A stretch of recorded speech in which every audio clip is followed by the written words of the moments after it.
Hey, man, I've been doing this for a long time, man. You feel me? Like, hey, man, they act like they don't be seeing me, man. They act like they don't be knowing me, man. But y'all know where I'm from, man. I've been from the north to the south to the east to the west, even all the way out of state to D.C., man. Y'all know me, man. DJ MC Mr. Low Key, man. But, you know, right now I'm just getting a little bit more consistent, staying a little bit more active in the city, and just trying to be different, really, bro. You said you kind of started this in D.C.? I started in the D.C., man, straight up. Shout out to the whole DMV area because that was my inspiration, how the whole thing came about.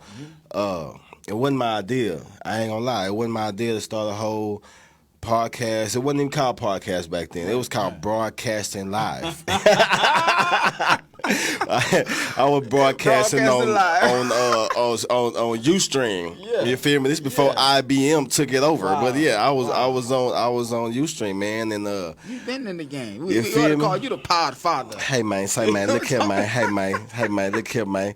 Long time I watched the evolution of the podcasting and the bloggers and everything, man. And you know, as I get older, you know how the older people say you gotta try to keep up with the wave, and it'll be a new wave, and I'll be like, damn, I just got the last wave. You feel me? So that's just kind of how it be. But we still staying focused and active and just pressing forward on the dream. So you were doing interviews and all that back then? Man, hey man, look here, man. The DC, man, let me tell you, man. DC, man, I love my people in DC, man, because I had met a cat. All right, so you want to know the story. Yeah, shout out to my people, man. Ivo, my brother from another, man. I knew him at U of H, you feel me? So what happened was, I went to U of H. I went to U of H, ACC, long story I love. I graduated from Prairie in 2010. So when I graduated in 2010, God blessed me to get an internship that ended up turning into a full-time job up there in DC. You feel me? So I was in the Maryland area for the most part. DC is where we kind of partied and kicked it and got it in. You feel me? But Maryland, I was over there, man, and I met my boy Ivo, he just left the military and he was stationed up there. So he was the only one that I knew, you feel me? So I locked in with Ivo, we rocked in tough. He introduced me to this other guy named Brandon. Now, Brandon is the one that actually had the first podcast and whatever. It was called Trill Talk Radio. Now follow me. It was called Trill Talk Radio. So my boy met us, we was cool, you feel me? And at the time I learned how to chop and screw my own little music. So I'm making my own little mixtapes and just doing my own thing. I got up with Brandon, he had the podcast, and then we was networking, man. But the whole thing is, you know, I'm from Houston. I'm born and raised from Houston, and the word trill at the time was a big deal, you feel me? That was the first time anybody was like really on the platform with Trill Talk Radio, and it wasn't somebody from the Trill family or was associated. So like when it first started coming out, and this when Twitter was out, this is before Instagram. It was only Facebook and Twitter, I think, and then Instagram came out, and we was doing a lot of motion because I'm from Houston, so I know a lot of people that be watching me and stuff, and especially I moved out of town, and we had a lot of people hitting us up like, hey, man, who are y'all to be whoop, whoop, whoop, and represent for whoop, whoop. But see, me, I was really fortunate to be around Pimp C and Bun and Rap-A-Lot and Scarface, the big homies, you feel me? Like, cause of my old man, rest his soul, Yep, Gumbo Freeway, man. He's my old man.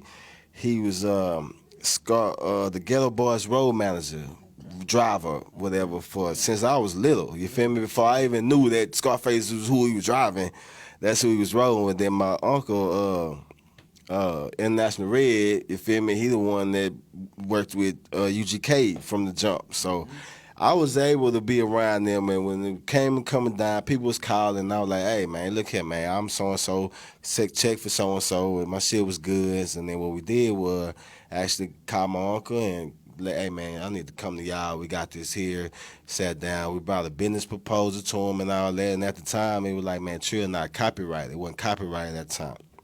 And my uncle was like, man, shit, y'all just go to move. Just keep it trill, you know what I'm saying? So we were keeping it trill, you know what I'm saying? But then my boy kind of had wanted to go a different direction, you know what I'm saying? And when he went a different direction, he passed the show to me. So I was doing it on the Trill Talk Radio, you feel me? Actually, my first couple of interviews, I had got Big Pokey, R.I.P. Big Pokey, man. I had got Lil O on the phone when I was in D.C., So they was calling me over the phone doing the Ustream live. So I had got Pokey, I got Lil O, man, I had got Turk when Turk first got out of jail, you feel me? Like I was really like representing hard, man. So anyway, whatever, man, me and him had some differences, you know what I'm saying? I end up going a different route because I was like, bro, is this shit really trill in real life? It's not really like, it's just a talk show. Like we don't just talk trill or act trill. It's really trill in real life. And if you're not where I'm from and how we take this shit real seriously, it's kind of like a different game. So I don't want you to think this media shit is like fucked up. So what happened was I just kind of switched it and was like, it's trill for life. And it's a real life lifestyle. We really live like this. It's like it's not a game. Like we're not just talking that shit. So for the most part, my platform ain't never really been a talk show or gossiping. I don't really promote the other shit. I just really trying to promote independent artists and their music and any type of business owners and anything different, you know what I'm saying? Anything that need exposure, man. Anything is different ways. And since I've been doing it and I keep seeing how the game keep evolving more and more and more, you know what I'm saying? Like I done had my times I done kind of took a break and kind of got like, man, this shit ain't really doing nothing because you be doing all, you spending all your money trying to do what it do, and then I ain't doing it for clout. Like I really don't like to be all the way about attention, you feel me? Even though I'm in the spotlight, I like to kind of be behind the scenes while I'm low key, you feel me? So at the end of the day, man, it's just been a pleasure to just keep networking because that's one thing I started in D.C. where I felt like gave me the opportunity to network and do shit in the streets and the clubs without having to do street shit or have to be fucking with these niggas on some other shit. You feel me? And then you can still thug it out and network. And then being in D.C., being from Texas, it was an advantage. It was an advantage because they love Texas niggas and they love Scarface. And they love Scarface, and they were like, shit, I was really connected. So when Scarface and Bun them had a show up there, I was with them. We was on stage. I was able to invite some homies from the hood to come rock with me. So I was able to get like a lot of like you know, I was stamped, man. Southeast DC, fuck with me. Northeast DC, Northwest Uptown. I'm talking about all the way to Suitland, all the way to man, all of them. It's a lot of Maryland cities that rock with me hard. But shout out to my people in Maryland. They definitely been they was the first ones that really showed me the love. Like, hey, I like you, bro. You live, bro. You feel me? And then my people at home were like, bro, I see you up there, dude. I see you. And they were like, well, shit, let's keep going. You know what I'm saying? So, shit, 11 years later, I'm still here trying to make another what's move. your connection with Lady K? Man, Lady K, man, God.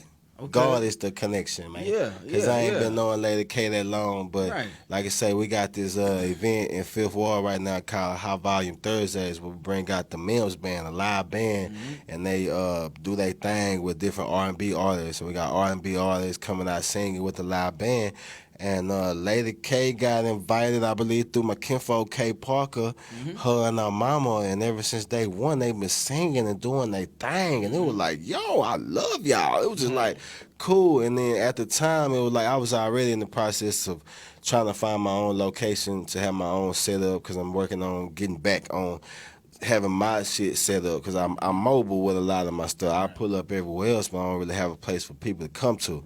So I was already looking for that. So when I talked to her, she was like, and I almost sound like she sold me a dream at first, bro. I ain't gonna lie. I love Lady K, but I ain't gonna lie. I almost thought she sold me a dream, bro. Because she was like, yeah, we got the whole floor. It's gonna be this and that. And I was like, oh, yeah? All right, and then when we were talking, I'm like, for real? All right, so I had sent my people, Jamie, to go check it out. And Jamie was like, hey, it's kind of like that. And I was like, for real? And I seen some pictures and stuff. And I came over there, and we actually because we was already talking for weeks among weeks before it actually came about. She was telling me what she was doing. She kept me in the loop through the whole process. So that's why I was like, I really fooled with her because she gave me the confidence to know that, hey, I'm taking a leap out there, bro, but this is how we finna go. And hey, woo, and I'm like, I'm rocking with you, whatever we gonna do. So she giving me the opportunity, and I want to just definitely show her I'm rocking, and we gonna take it to the next level. Show at the spot? We already talking about the show right now. I almost, look, man, let me say this, man. Matter of fact, you a poet. Yeah. I need poets, and I need singers. Yeah. poets and singers and vendors. Yeah. I got something special for you. I ain't gonna give you the name of it because I don't want y'all live. Y'all don't try to steal my stuff right now. Let me get to Friday. I'm gonna drop this flyer on y'all. But I'm gonna talk to you after this, man. That's what we're doing. We're gonna go and get the poets and the singers together, man, and create something classy and jazzy and something different in the environment. You feel me? We got different podcasters and a lot of different photographers. So the goal is to have this event and have these artists get interviews real quick from different platforms all at once, and then you perform and have a nice, classy situation. And we're gonna make it look real nice and jazzy up, man. So we're kind of excited, man, because I'm telling you, man, God's so good, man. He be doing some things, man, and we don't even understand what he be doing sometimes. And sometimes you gotta just trust. What? And you gotta be expecting it. What? You gotta be expecting positivity to come your way. Hey, You know what man, I'm talking about? hey, when they say, man, claim it, man. Claim it, man. Believe it, you're going to achieve it. Speak it, man. You speak it, man, because I done spoke some things into existence not knowing how it's going to happen. Yeah, speak it, feel it, think it. Hey, man. Live it out, I wake up like this. Yeah. I wake up like this. It ain't a game, man. So at the end of the day, man, that's what it's about. Just keeping it trill. Keeping it trill with yourself, man. First, and understand that it's bigger than you. It's not just about you. You know what I'm saying? Don't let the lights and the camera and the lights and all that shit fuck with your head, because it ain't really worth it. And they got the game fucked up out here. But at the end of the day, we going to keep it trill for life over here, man. DJ Mr. Low Key. You heard me? Going down.